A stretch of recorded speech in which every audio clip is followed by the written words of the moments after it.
사람이 세상을 살다가 돌아가시면 이제 유족들이나 남은 사람들이 한국 풍토에 유교가 들어와서 제사를 드려요. 그 제사는 조상신이 오는 것이 아닙니다. 조상신은 없습니다. 귀신이 올 뿐이기 때문에 그래서 제사 지내지 말라는 것이죠.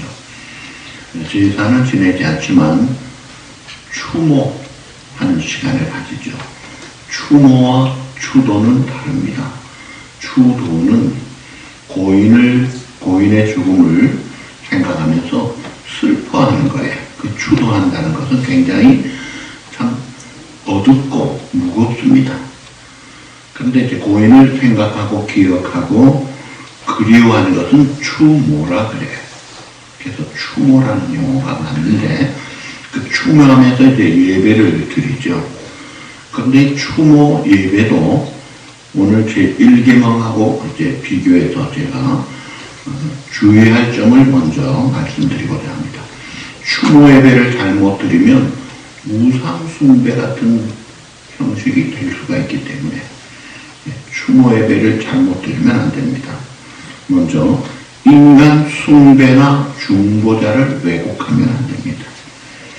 고인이 아무리 훌륭해도 무슨 특별한 영적 권위를 가진 존재처럼 그런 영향력 있는 죽은 다음에 영향력 있는 사람이 있을 수가 없어요. 성경과 복음의 확실한 제시는 예수 그리스도만이 유일한 중보자라. 이것을 우리는 확신하고 사는 것입니다. 그 다음에 죽은 자에 대한 잘못된 믿음이나 신앙을 가지면 안 돼요. 죽은 사람이 무슨 죽은 다음에도 영향력이 계속된다는 것. 그 천주교에서 선도하면서 죽은 성 베드로요, 성 요한이요, 어떻게 해주십시오. 그거 다 아무것도 잘못된 것입니다. 사람이 죽은 다음에는 딱 하나 심판받고 영벌에 가든지 그렇지 않으면 하나님의 상 받고 영생을 얻든지 그 둘로 끝장나는 거예요. 그 다음에 이 추모하는 것을 너무 거창하게 지나치게 화려하게 해서 세속적인 부와 권력을 과시할 필요도 없어요. 성경은 말하기를 누구든지 자기를 높이는 자는 낮아지고 누구든지 자기를 낮추는 자는 높아지리라. 마태복음 23장 12절 말씀이죠. 그 예수님 가르침과 정면 충돌되게 지나치게 초당치려고 하면 아주 빗덩이 올라가고 이런 식으로 하지 말아야죠. 그 다음에 매년 추모를 정례화해가지고 개인 숭배 문화를 지속하는 것도 경계해야 합니다. 너무나 훌륭해서 매년 거창하게 다 하면요 결국은 분파가 돼요. 나는 바울파, 아볼로파, 누구파 잘못됩니다. 그리고 또 기념 체프를 짓는다든지 추모 공간을 조성하는 것은 우상 숭배적인 요소가 물리적 공간까지 확장된 거예요. 빌레그런 목사님이 굉장히 훌륭하셨지만 빌레그런 추모 공간이 없습니다. 그냥 바이블이 하나 있어요. 죽은 사람을 추모하면서 영무시하는 것 그것도 잘못된 것입니다. 그러면 성경적인 추모의 바른 대안이 뭐냐 이거예요. 우리의 훌륭한 조상들, 우리의 신앙의 선배들을 어떻게 기억하고 추모해야 되느냐? 성경적 원칙을 제시합니다. 첫째, 예배는 오직 하나님께만 드리는 것입니다. 추모와 예배는 엄격하게 구분이 돼야 돼요. 예배는 하나님께 드리고 추모는 따로 하는 거예요. 추모 행사나 기념 행사는 구분해서 예배와 다르게 하는 것이죠. 그 다음에 따라합시다. 모든 영광은 그다음 뭐예요? 하나님께만 돌리자.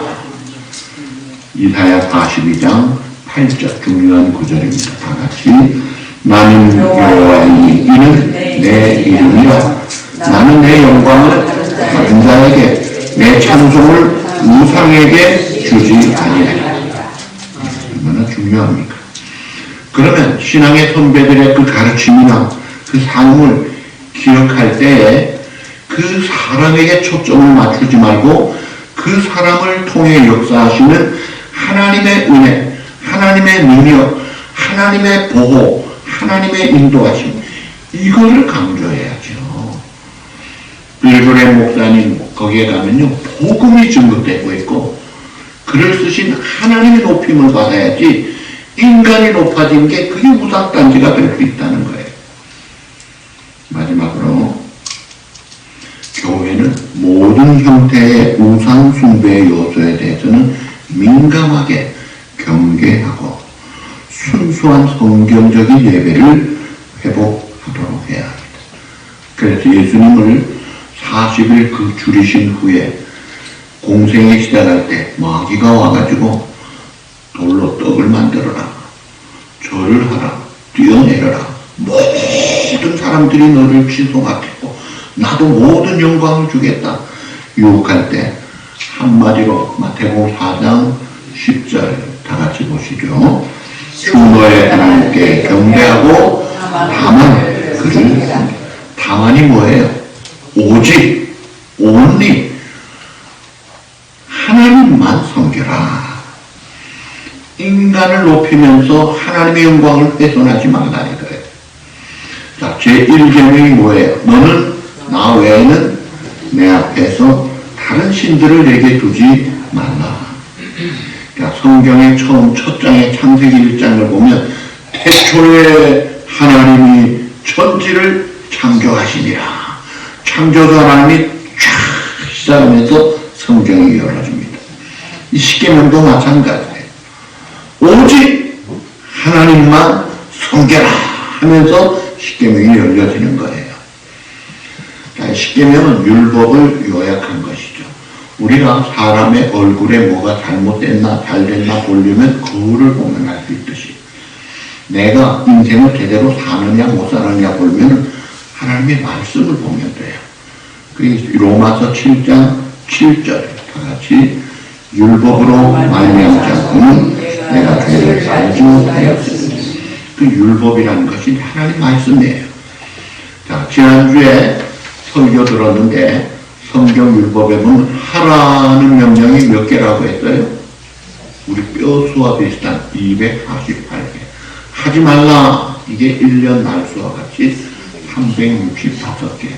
토탈 613개인데 그걸 모아가지고 10개로 요약한 게 십계명입니다. 그 십계명을 둘로 요약한 것이 예수님이 마태복음 22장 37절 39절. 첫째가 뭐예요? 네 마음을 다하고 목숨을 다하고 뜻을 다하여 주 너의 하나님을 사랑하라. 하나님 사랑하라. 두 번째가 뭐예요? 내 이웃을 내 자신같이 사랑하라. 하나님 사랑, 이웃 사랑. 이걸 또 하나로 축약한 것이 로마서 13장 10절이에요. 뭐라고 했어요? 사랑은 율법의 완성이니라. 그러니까 성경의 613가지 그걸 엑기스 10계명 또 하나님 사랑, 이웃 사랑 한마디로 말하면 사랑하라는 것이 하나님의 계명이다. 그래서 우리가 하나님의 말씀을 지키려면 사랑을 확인해야 돼요. 그래서 예수님이 디베라 바닷가에서 베드로에게 3번 연속적으로 같은 질문하잖아요.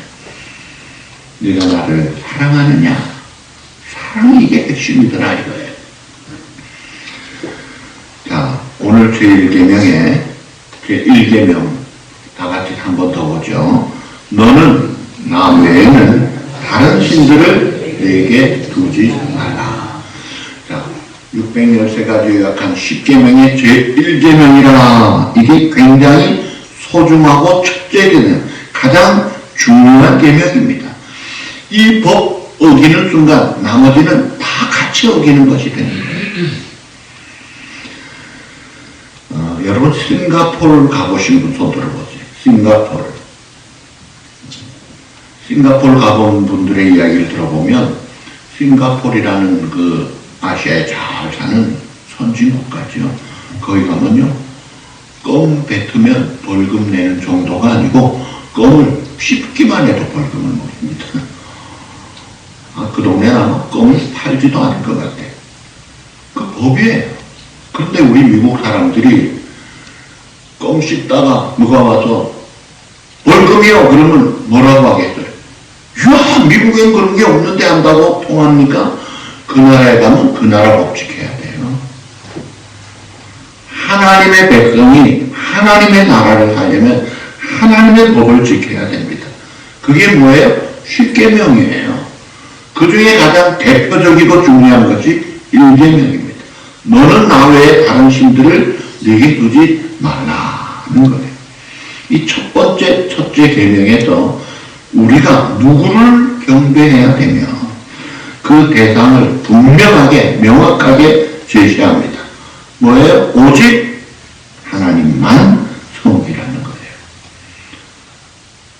신앙의 대상, 믿음의 대상, 영원히 추구할 우리의 경외, 경배해야 될 대상은 하나님밖에 없다. 자, 어떤 30대 청년이 있었어요. 똑똑하고 생각도 여러 가지로 잘하면서 박사학위를 받기 위해서 결혼도 미루고 몸도 돌보지 않고 오직 공부만 전념해서 박사학위만 받으면 이제 가정도 출세도 세상도 인생도 다 풀릴 줄 알고 열심히 공부하는데 몸이 좀 이상해요. 근데 이상함에도 불구하고 계속 공부를 하는데 어느 날 너무 몸이 안 좋아서 병원에 갔더니 이미 몸에 암이 다 퍼져 있는 거예요. 의사가 청천벽력 같은 진단을 내립니다. 당신 수명이 8시간 남았습니다. 와, 8시간 남았대요. 그리고 2시간이 지났는데 편지가 한 통 왔는데 변호사에서 온 편지입니다. 작은아버지가 큰 부자인데 자식이 없어서 그 엄청난 재산을 상속받기 위한 사람이 당신이다 이거예요. 그래서 이 재산 상속받을 그런 절차를 밟기 위해서 만나자는 약속의 편지가 청년은 의사에게 물어봅니다. 제 생명이 몇 시간 남았죠? 6시간입니다. 또 한 통의 편지가 왔는데 자기가 열심히 공부하는 PhD학위 그 대학교 총장에게서 온 겁니다. 당신의 학위가 우수한 논문으로 인정받았습니다. 다음 주일에 학위 수여식에 참여하십시오. 또 주변 사람들에게 물어봅니다. 이제 내 생명이 몇 시간 남았죠? 4시간 남았습니다. 세 번째 편지가 왔는데 이 청년이 열렬히 사랑했던 여인에게서 온 편지입니다. 드디어 당신의 청혼을 허락합니다. 만나서 결혼에 대한 이야기를 하십시다. 이 청년은 옆 사람에게 또 물어봅니다. 내 생명이 몇 시간 남았죠? 2시간 남았습니다. 자, 2시간 남은 이 청년, 자기에게 있는 지식, 명예, 돈, 세상의 부귀영화, 자기가 인생의 목적을 걸고 PhD 학위만 받으면 결혼도 하고 세상도 잘 살 것이라고 했는데 죽음 앞에 딱 서니까 아무것도 아니더라. 우리가 이 예를 드는 이유가 하나님보다 더 앞장서고 더 소중한 것이 없다는 거예요. 제1계명에서 하나님보다 그 무엇이 떡하니 앞에 와 있으면 그게 바로 우상이라는 거예요. 그래서 하나님 앞에 다른 신, 재물, 지식, 명예, 권력, 세상의 그 어떤 엄청난 것들 내 앞과 내 앞에 중간에 두지 말라 이거예요. 하나님은 어떤 분입니까? 오직 우리의 경배를 유일하게 받으실 유일한 경배의 대상이다. 그래서 고린도전서 8장 5절 6절 다 같이 보시죠. 비록 하늘이나 땅이나 신이라 불리는 자가 있어 많은 신과 많은 주가 있으나 그러나 우리에게는 한 하나님 곧 아버지가 계시니 만물이 그에게서 났고 우리도 그를 위하여 있고 만물이 그로 말미암고 우리도 그로 말미암아 있느니라. 오직 천상천하에 유일하신 경배 받으실 하나님 우리 아버지, 우리를 지으신 분이요 우리의 걸음걸음을 인도하시고 보호하시고 공급하시고 영생길로 인도하시는 그 하나님을 알고 믿고 그분을 섬기다 이것입니다. 요한복음 17장 3절 다 같이 보시죠. 영생은 곧 유일하신 하나님과 그의 보내신 자 예수 그리스도를 아는 것이니라. 영생의 길을 가는 자는 유일하신 하나님, 이 삼위일체라는 트리니티, 위로 계시지만 한 분이다 이거예요. 신비하죠. 세상에는 없기 때문에 우리가 그냥 믿고 받아들이는 것밖에 없어요. 유일하신 하나님, 유일하신 중보자 예수 그리스도, 그 하나님을 알고 믿고 섬기는 이것이 영생을 얻은 자의 모습입니다.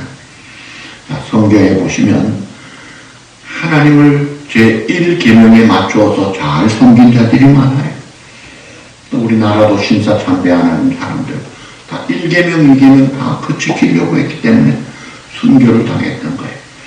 자, 질문합니다. 다니엘의 세 친구가 있었죠. 이름이 뭐예요? 예, 사드락 메삭 아벤느고. 오공사님은 상식이 풍부하시다. 그때 바벨론 왕의 이름이 뭐예요? 느부갓네살 왕입니다. 네부갓네살. 후세인이 자기가 그 후신이라고 말하다가 죽었죠. 자, 느부갓네살 왕이 두라 평지에 큰 뭘 세웠어요? 금신상을 세워놓고 모든 사람은 그 앞에 절을 하라. 만약 절을 하지 않으면 어디에 들어간다? 뜨거운 풀무불 용광로에 집어넣어 버리겠다. 아주 시체가 놓아버리겠다는 거예요. 엄청난 협박, 참 이런 명령이 포고령이 떨어졌는데 다니엘 세 친구는요 거절합니다. 그러면서 신문한 왕 앞에 불려갔을 때 다니엘서 3장 16절에서 18절 그 대답을 한번 보십시다. 다 같이. 느부갓네살이여 우리가 이 일에 대하여 왕에게 대답할 필요가 없나이다.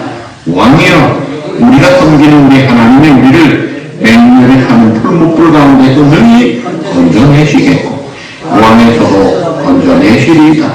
그리 아니하실지라도 왕이여 우리가 왕의 신들을 섬기지 아니하고 왕이 세우신 금신상에게 절하지도 아니할 줄을 아옵소서.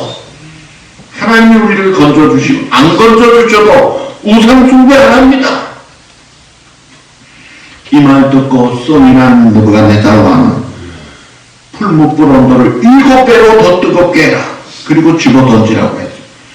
근데 집어던지기 위해서 간 사람들은 다 죽었는데 정작 그 안에 들어간 이 세 친구는 머리카락 하나 상하지 않고 있더라 이거예요. 그래서 살아나오더라 이거예요. 물론 그들이 순교당해도 천국에서 순교자의 상을 받죠. 그 신앙 보세요. 초지일관 오직 하나님만 섬기겠다는 그 믿음, 그게 1계명에서 우리에게 보여주는 모습이에요. 예수님도 마태복음 6장 24절 뭐라고 했어요? 한 사람이 두 주인을 꿈기지 못할 것이니 혹 이를 미워하고 저를 사랑하거나 혹 이를 중히 여기고 저를 경히 여김이라. 너희가 하나님과 재물을 겸하여 섬기지 못하는 두 주인 섬길 수 없다 이거예요. 하나님, 그 다음에 또 하나가 재물이에요. 나중에 또 이야기. 우리가 경배할 분은 오직 하나님밖에 없다. 그래서 하나님 외에 다른 신을 내게 두지 말라. 그러니까 딱 한 사람만을 한 분만을 섬기라. 이 신앙의 지조와 절개를 하나님께 맞추라는 거예요. 부부관계도 마찬가지예요. 사랑하는 남편이 오직 아내만 사랑해야지 다른 여자 사랑하면 되겠어요. 사랑하는 아내가 오직 한 남편만 사랑해야지 다른 남자 눈 돌리면 되겠어요? 그래서 오직 나만 사랑해 주세요 하는 게 폭언입니까? 아니죠. 행복한 길이요 축복의 길에 하나님께서 너는 나 외에 다른 신들을 내게 두지 말라. 이것은 지속적으로 아름다운 친밀한 그 풍성한 관계를 맺기 위한 하나님의 축복의 명령이에요. 축복의 약속이다 이거예요. 그래서 이 제1제명이 우리에게 요구하는 것은 하나님이 우리에게 요구하는 것은 하나님은 유일한 참 신이 되신 거야. 우리 하나님 되심을 알고 믿으라 하는 거예요. 이것은 하나님만이 우리의 절대적인 신뢰의 대상이 되어야 된다는 것. 그 외에 뭐는 안 된다? 대형품은 안 된다 이거예요. 대형품, 하나님 말고 믿을 만한 것, 돈, 명예, 권력, 세상, 쾌락, 아무리 따라다니는 곳에 목마름이 해가 되느냐 이거예요. 또다시 목마른 것들이에요. 그런데 하나님만을 제대로 집중해서 오직 유일하신 하나님만을 섬길 때 고백이 나옵니다. 그게 시편 23편 고백이에요.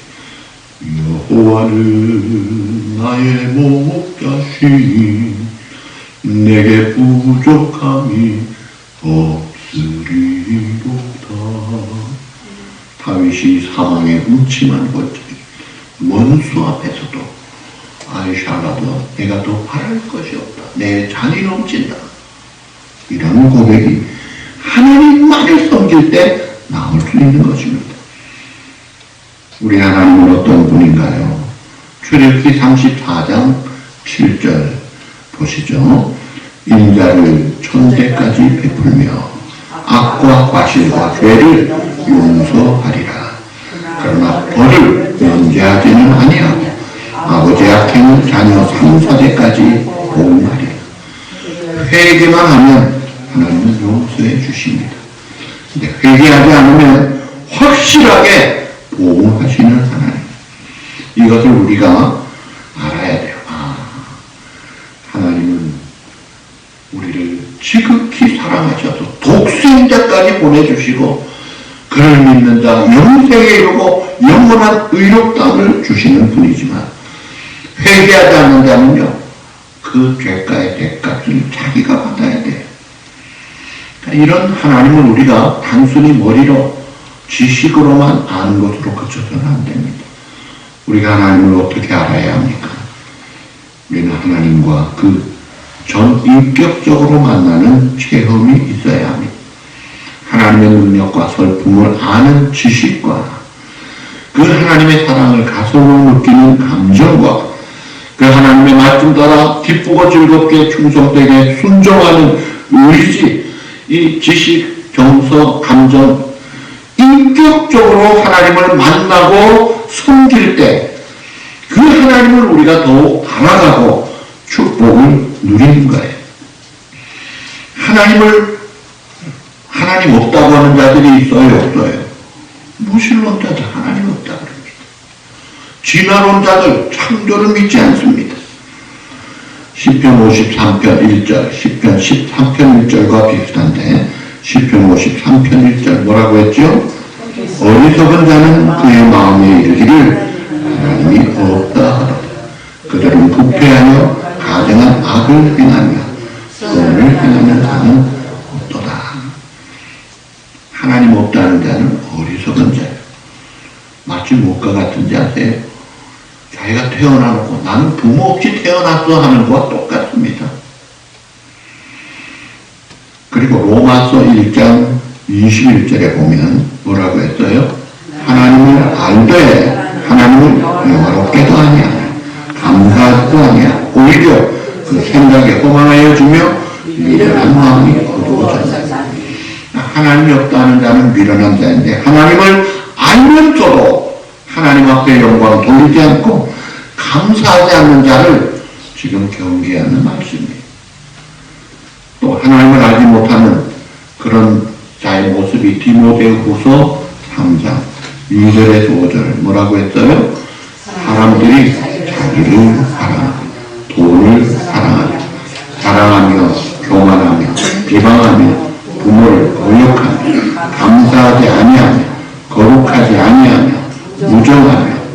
마음을 풀지 아니하며 모함하며 절제하지 못하며 싸나우며 선한 것을 좋아하지 아니하며 배신하며 조급하며 자만하며 쾌락을 사랑하기를 하나님 사랑하는 것보다 더하며 경건의 모양은 있으나 경건의 능력을 부인하는 자니 이 같은 자들에게서 내가 돌았다. 종류가 많지요. 근데 그 중에 사랑하며 하는 게 세 가지가 나와요. 그게 뭐냐면 자기를 사랑하며 돈을 사랑하며 쾌락을 사랑한다. 사도 바울이 디모데에게 말세에 여러 가지 우상 중에 대표적인 우상 세 가지를 제시합니다. 자기가 우상에, 돈이 우상에, 쾌락이 우상에 집어치워라. 우상단지 깨부수라 이거예요. 하나님이 제1계명에서 우리에게 요구하시는 것은 분명합니다. 오직 하나님께만 경배하고 하나님께만 영광 돌리고 하나님을 영화롭게 하라. 우리의 연구 목표가 뭐예요? 감사와 화목과 충성으로. 그 다음이 중요합니다. 하나님을 영화롭게 하자. 하나님을 영화롭게 하자. 그리고 우리가 살 때 하나님이 원하시는 그 방법대로 섬기며 살아야. 하나님의 뜻을 따라 살아야 돼요. 그래야 영광과 영생이 있고 보장이 있어요. 마태복음 7장 21절 뭐라고 했죠? 나더러 주여 주여 하는 자마다 다 천국에 들어갈 것이 아니요 다만 하늘에 계신 내 아버지의 뜻대로 행하는 자라야 들어가리라. 하나님과 우리 사이에 막힌 것이 있으면 하나님의 사랑이 온전하게 전달되지 못해요. 이 막힌 게 주로 죄입니다. 그 죄를 회개하고 하나님 자기를 부인하고 정결한 마음으로 정직한 영으로 하나님 앞에 나아가야 돼. 하나님은 어떤 하나님이시냐면 질투하시는 하나님이라고 했어요. 그러니까 우리를 위하여 사랑을 베푸시는 하나님이 독생자 예수 그리스도를 아낌없이 주셨는데 그 사랑을 시선적으로 말로 못할 수 없는 irresistible grace, 불가항력적인 은혜와 사랑을 주시는데 근데 하나님은요 사랑을 주신 만큼 사랑을 원하세요. 우리가 남자간의 부부간의 사랑도 1대1이죠. 중간에 다른 어떤 것 낄 수가 없어요. 우리 남편은 폭이 넓기 때문에 나만 가지고 만족할 수 없어. 저 여자 이 여자 다 같이 사는 거야. 일부 다쳐 내가 맞지. 여러분 그건 틀린 것입니다. 삼각관계 하는 순간에 갈등, 불행, 고통, 늪에 빠지는 거예요. 자, 우리가 한 마음으로 한 주님을 섬길 줄 알아요. 그 하나님을 영화롭게 살아야 되는데 하나님을 영화롭게 한다는 것이 어떤 것인가? 먼저 하나님의 약속을 절대 신뢰하는 겁니다. 자, 이사야 26장 4절 너희는 여호와를 영원히 신뢰하라. 주 여호와는 영원한 산성이시니라. 아멘. 또 하나님을 영화롭게 하는 것, 하나님의 주신 은혜와 그 사랑과 축복에 감사드리는 겁니다. 시편 106편, 136편, 9절 9절마다 나오는 그 구절이 뭐예요? 여호와께 감사하라. 그는 선하시며 그 인자하심이 영원하며. 믿으시면 아멘. 한 번 더 합시다. 여호와께 감사하라. 그는 선하시며 그 인자하심이 영원하며. 아멘. 믿습니까? 믿습니까? 이거 믿고 사는 거예요. 마지막으로 다른 신을 섬기면 하나님께서 어떻게 하시겠다고 하셨나요? 질투와 진노를 격발하신다고 해요. 신명기 32장 16절 다 같이 그들이 다른 신으로 그의 질투를 일으키며 가증한 것으로 그의 진노를 격발하였다.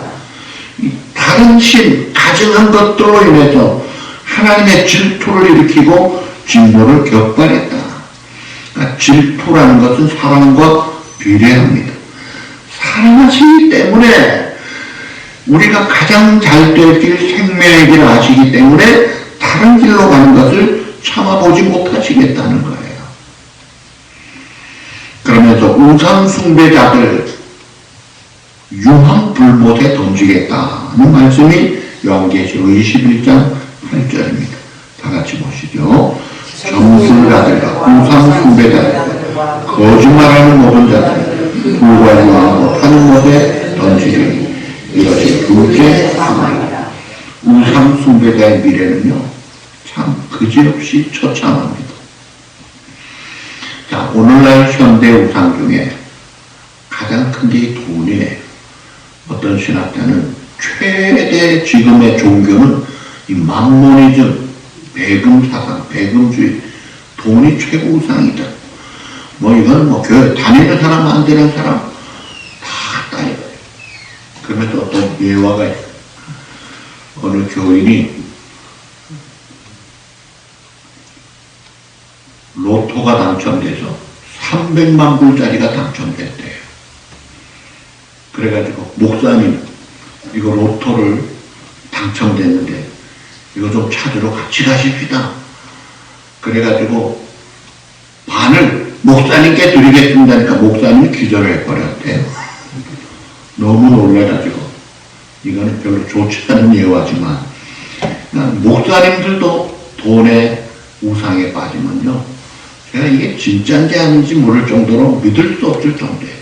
신사참배 반대하고 죽기까지 순교하겠다는 분이 45년 8월 17일에 사형당하게 되었는데 15일 항복 선언하면서 풀려나온 사람이에요. 순교를 각오한 목사님이에요.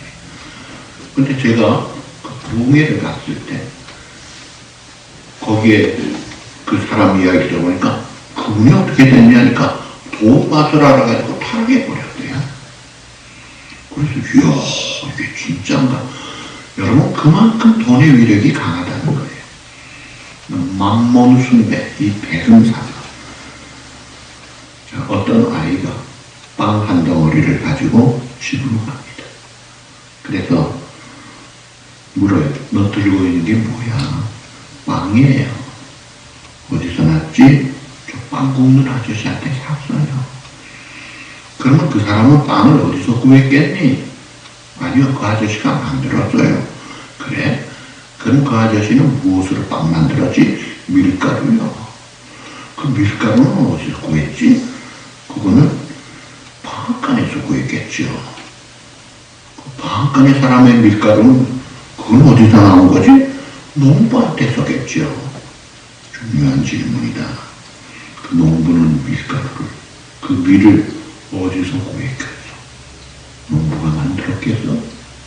내 똑똑한 믿음 있는 아이가 맞아요. 하나님에게서 얻은 거네요. 생각을 해보세요. 우리가 빵을 먹어요. 그게 어디서 옵니까? 농부가 만듭니까? 열심히 만들어가지고 냅니까? 하나님이 100% 주시는 거예요. 그러면서도 사람들은 생각합니다.